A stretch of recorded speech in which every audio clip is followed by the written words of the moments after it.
Hello, I'm Hank Green, and this week on SciShow News, we're talking about you, or at least about us, humans, and some of the weird things that our brains do, how we're bad at judging people, bad at studying, and that video games might actually be good for kids. In moderation, of course.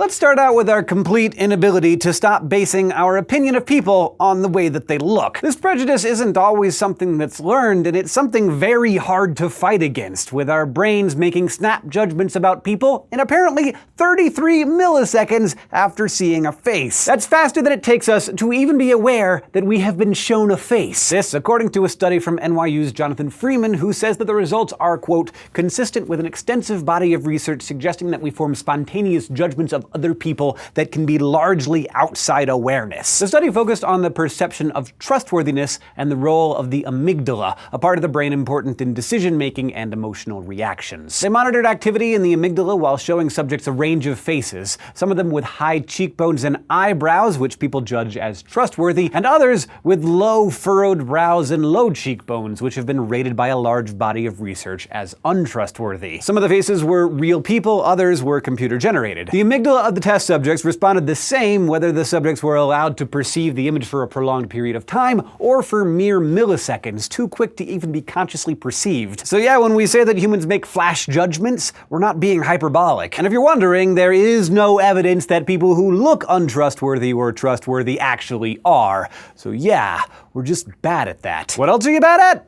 Studying. Probably. If you want to get better at it, you might just have to think about it differently. According to research from Washington University in St. Louis, people learn significantly more effectively when they're told to prepare to teach someone the material than if they're just told that they'll be tested on the material, even when they're given the same amount of time with the material. This suggests that when digesting material, thinking about how you will present it to another person is a better framework than thinking about how you're gonna store it in your own brain. This is especially important for getting the main points of the material. Testing on details showed less difference between those expecting to teach versus those expecting to test. On main points, however, learners expecting to teach scored 25 to 50% higher. So apparently, if you want to learn, just think about how to teach. And finally, video games are good for kids. And by extension, let's just assume for everyone, and just stop watching SciShow and go play Minecraft. That's what I'm gonna do, because according to a new study in the journal Pediatrics, which surveyed a large group of 10 to 15-year-old children on their time spent gaming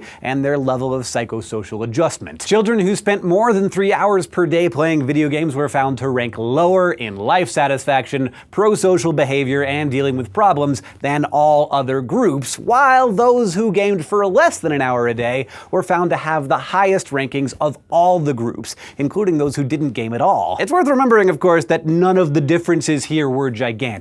The variance between all of the sets was only 1.6%. Also, it isn't necessarily the video games causing the difference. It seems possible, for example, that kids who have access to video games but have the self-control or family structures necessary to limit play might be more likely to be psychosocially well-adjusted. Thanks for watching this psychology-based episode of SciShow News. Over on SciShow Space this week, we'll be talking about the end of a space probe's 10-year journey to rendezvous and orbit with a comet, and some surprising observations of Jupiter's moon, Io, and our moon, the moon. This episode of SciShow was created with the support of Audible.com, which has over 150,000 titles you can listen to with your mind while learning about your mind, including classic works by Jung, Kinsey, and Freud, but also newer works like Stumbling on Happiness from Harvard psychologist Daniel Gilbert, a clear picture of how utterly awful our brains are at figuring out what's gonna make us happy.